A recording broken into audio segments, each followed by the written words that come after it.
Is Google's empire finally about to crumble? In today's video, we'll explain how an unprecedented legal ruling could finally annihilate Google's dominance over the web and rewrite the rules of SEO as we know them. Plus, stick around because we're also seeing more and more positive signs that a massive core update is just around the corner. Welcome to Authority Hacker News. I'm Mark Webster, co-founder of Authority Hacker and strategic advisor at Marketing Pros. Today's video is brought to you by Search Intelligence. More on them later. Now, let's dive into the astounding legal decision that could change everything. It's official! Google has been declared a monopoly. US federal judge Amit Mehta dropped a bombshell ruling in Google's antitrust case, stating Google is a monopolist and has acted to maintain its monopoly. The 286-page filing could have major implications for SEOs, small publishers, and the entire search industry. So what does it mean for you? Well, the most immediate impact could be that Google may no longer be the default search engine on major smartphones like Apple, Samsung, and Android devices. Google's agreement to be the default search option on these platforms was actually the crux of the case. And Google cares a lot about being the default option. As of 2022, they were shelling out a whopping $20 billion per year to Apple just to be the default search engine on Safari.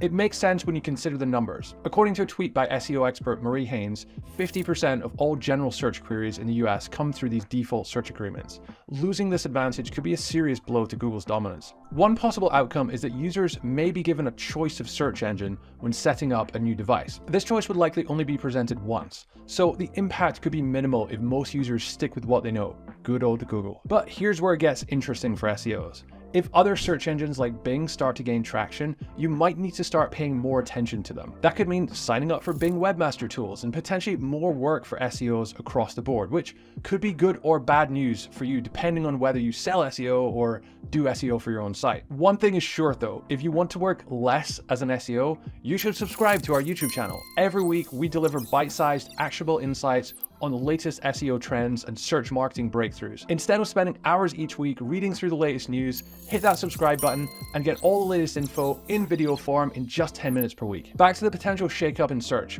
Bing is the most likely beneficiary here, with the second largest market share in the US at 7.43%. But Bing just redesigned their search results to be AI-centric. We covered that in a previous video. So even if they do become a bigger player, you'll still likely see fewer clicks to websites from search overall. It's not just Bing either. Most up-and-comers in search like Perplexity and SearchGPT focus on AI-generated answers. This means regardless of what search engine users opt in for, you'll probably see less search traffic to your sites in coming years. Still, it would be interesting to see if companies like Apple partner with AI-powered search engines like Perplexity or SearchGPT to offer an alternative to Google. If Google isn't allowed to pay them billions to be put front and center inside iOS, this is a real possibility, and it would certainly have a big impact on Google's market share. Now, this ruling could have even bigger implications.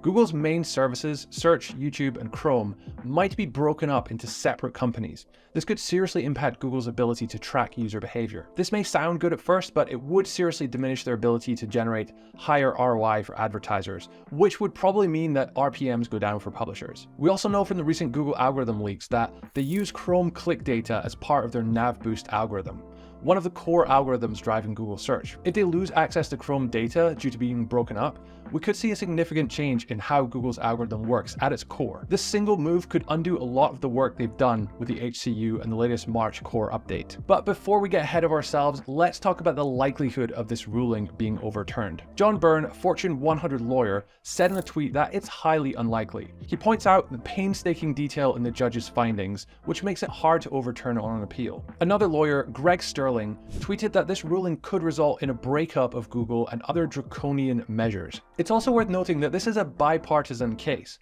It started under the Trump administration and continued under Biden, so November's election results are unlikely to hinder it. There's an interesting parallel with Microsoft's antitrust case from the late 90s.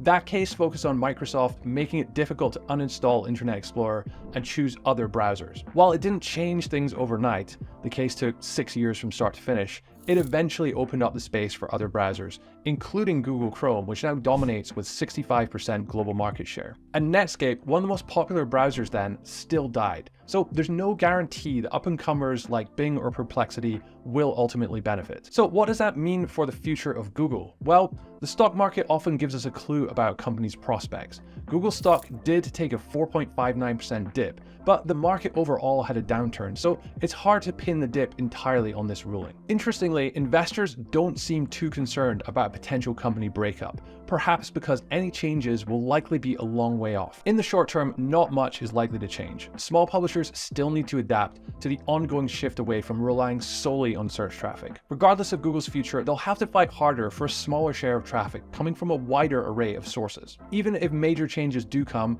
they're not likely to happen overnight. Byrne estimated that the penalty phase probably won't start until 2027 at the earliest, and the outcome will also likely be appealed. We might not see real change until the end of this decade. By that time, improvements in AI search engines could have a much bigger impact on search than any legal outcomes from this case. So how has Google responded to all this? Well, in typical fashion, their statement is a bit tone deaf.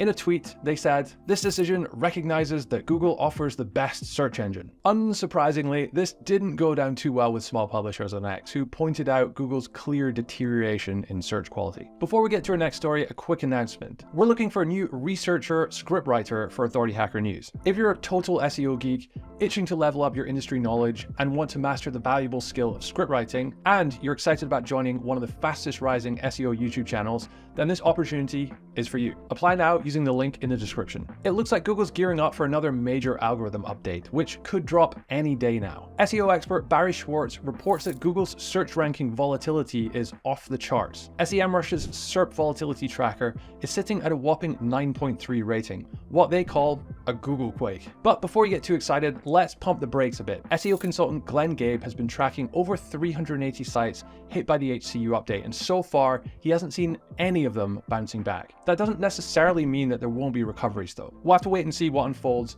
when the update officially goes live, but we're keeping our fingers crossed for the many publishers watching us. Google's testing a new feature called Explore More with Search, spotted by Shashank Gupta on X. It's a carousel that pops up in search results, suggesting completely unrelated topics for users to explore. The example shows a search for information about the Olympics. The new feature recommends new searches for recipes or loans. Yeah, it's about as random as it sounds. This bizarre addition seems to have no rhyme or reason to it. The connection between Olympics and recipes or loans is tenuous at best. It's like Google's throwing darts at a board of random topics, but let's be real, we all know what this is really about. It's just another way for Google to keep users on their platform, show more ads, and boost their revenue. Classic Google move, right? Will users find this helpful, or will it just be another clutter to the already crowded search results page? Only time will tell. With the recent launch of SearchGPT and Google's various missteps, you may wonder if Google's losing ground to AI search alternatives. Well, Sonata Insights decided to investigate using Datos's clickstream panel. The SparkToro report on the research shows that they compared Google's usage with 5 AI models, including Google's own Gemini and Perplexity. And what did they find? In short, Google is still crushing the competition. Between May 2023 and 2024, Google's share of combined desktop and mobile traffic remained virtually unchanged. The percentage of users who searched also stayed relatively stable throughout the year. This means that even though some AI platforms are getting engagement, they're not actually stealing search share from Google. What's even more interesting is that 99% of AI platform users continue to use traditional search engines. It's as if chatbots, even connected to the internet, are defining a new product category rather than cannibalizing traditional search. And with Google now deploying AI overviews in their search results, there's even less incentive for non-tech enthusiasts to switch to dedicated AI search engines. The whole study really does make the case for Google being a monopoly though, as even in times of unprecedented competition, technical innovation, and defiance towards the brand, market share is still holding steady. A quick word from today's sponsor, Search Intelligence. They recently ran a digital PR campaign that earned their client links in top news sites like The Mirror, Express, and Yahoo News. By analyzing Google search data for terms like fraud number and fraud helpline, they identified the top 5 UK banks where customers are suffering from fraud. They crafted a compelling press release, and within days, their story was featured in many major publications, landing 16 high-quality links. So if you're looking to boost your link building with a creative digital PR campaign, head on over to search-intelligence.co.uk. In other news, Google Search Console is experimenting with a new feature, personalized recommendations. This is currently being rolled out to some users as an an experimental feature. These recommendations offer tips to help with indexing, crawling, and serving based on the data Google collects in Search Console. While all of this information was already accessible in Search Console, these direct recommendations will make it easier for non-technical site owners and beginners SEOs to fix issues and improve rankings. It's an interesting move from Google, and we're happy to see them finally giving hints on how to get more search traffic rather than treating SEOs like outlaws. The feature feels a bit like the YouTube Creator Studio, which is fantastic for content creators. However, we're still waiting on AI Overviews data in Search Console. Unfortunately, Google has made it clear that this is unlikely to come anytime soon, if at all. Another interesting story from the Wall Street Journal reports that OpenAI has developed internal tools for watermarking and tracking AI-generated content with an impressive 99.9% accuracy. However, they're choosing not to release it to the public. Why the hesitation? Well, OpenAI is concerned that their tool could disproportionately affect certain groups, particularly non-native English speakers. They could be affected because they may be less likely to edit the output from AI. And a paper from Stanford University found that AI generators often flag human-written content from non-native English speakers as AI-generated. Releasing this new detector could worsen this issue. If we get past the PR talk though, it's quite obvious that such a tool could potentially be quite harmful to some of OpenAI's best customers. What if it caught the customer service of an established company being operated by AI? The potential for backlash is immense, and something OpenAI is certainly not looking to create for the people who fund its research. It's time now for our debate of the week. If Google isn't the default search engine on most smartphones, do you think that other search engines like Bing will become more popular, or will everyone continue using Google anyway? Let us know your thoughts in the comments below. And if you like this video, you'll definitely like this video here.